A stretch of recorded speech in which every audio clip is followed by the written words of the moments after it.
রাতের বেলায় রান্না চলছে রামেন। সময় এখন প্রায় বাজছে 11টা। হঠাৎ করে বান্ধবীর খেতে মন চাইল রামেন। রামেন অবশ্য আগেই আনা ছিল। আসলে রাত বিরাতে যে তার কি কি খাইতে মন চায়, শুধুমাত্র তো আমি থাকি, আমি জানি। আমরা সবসময় এই রামেনটাই খাই। কোরিয়ান এই রামেনটা আমার কাছে সবসময় বেস্ট লাগে। এটা আপনারা যে কোনো স্টোরে 180 থেকে 90-200 এর মধ্যে পেয়ে যাবেন। এই রামেনের সাথে এই ধরনের এখানে একটা কিছু মশলা আছে, হ্যাঁ, এটাও দিতে হবে। তারপর হচ্ছে এই যে ঝাল ঝাল সস, এটা বাপরে বাপ, এটা আসলে এতই ঝাল যেটা বলার মতো না। যারা খাইছে অবশ্য তারা বুঝবে।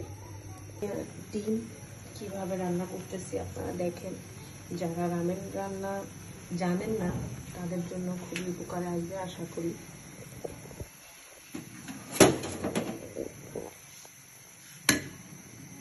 রামেনটা ঠিক মতো সিদ্ধ হয়েছে কিনা দেখতে হবে। রামেন কিন্তু অনেকভাবেই খাওয়া যায়।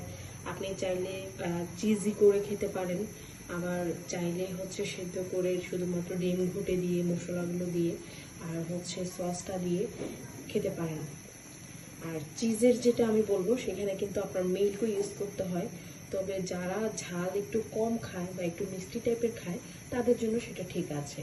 আর যারা খুব ঝাল ঝাল পছন্দ করে তাদের জন্য এই রামেনটা হচ্ছে বেস্ট।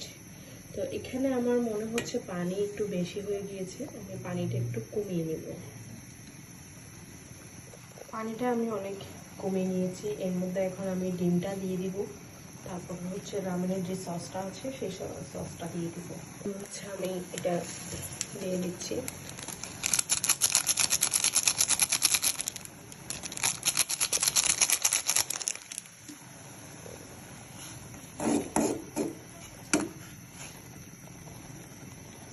এবারে আমি ডিমটা দিয়ে দিব। এই যে ডিমটা দিয়ে এবার খুব ভালো করে হচ্ছে ঘুটে নিতে হবে, যেন ডিমটা কোনোভাবে যেন আস্তে থেকে না যায়।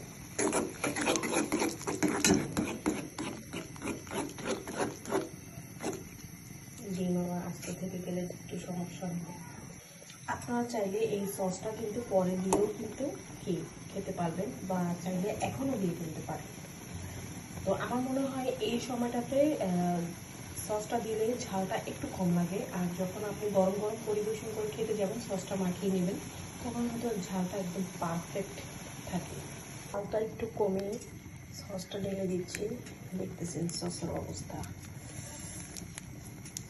মানে আমার রীতিমতো দেখে কিন্তু অলরেডি ঝাল মুখে লেগে যাচ্ছে। আমার জাস্ট একটু হাতে লেগেছিল, জ্বালা পোড়া শুরু হচ্ছে। বিশেষ করে আমরা যারা ঝাল খেতে পছন্দ করি তারা কিন্তু রামেনগুলো, কোরিয়ান রামেনগুলো ট্রাই করতে পারেন। আমাদের দেশে এখন হচ্ছে মিস্টার নুডলসের রামেনও বের হয়েছে, কিন্তু আমি সেটাও টেস্ট করে দেখেছিলাম, কিন্তু আমার কাছে ভালো লাগেনি অতটা। এই রামেনটাই আমার কাছে সবসময় বেস্ট মনে হয়। তো যারা আছেন, আমি খেয়ে আসলে কী বলবো, আসলে ঝালটা এখন যে ঝালটা লাগতেছে আমার, আশা করি খুব ভালো হবে। তো যারা ঝাল খেতে পছন্দ করে নুডলসের ঝাল রামেন, তারা চাইলে এইভাবে রামেন ট্রাই করতে পারেন। সবাইকে অনেক অনেক ধন্যবাদ। ভালো থাকবেন, সুস্থ থাকবেন। আল্লাহ হাফেজ।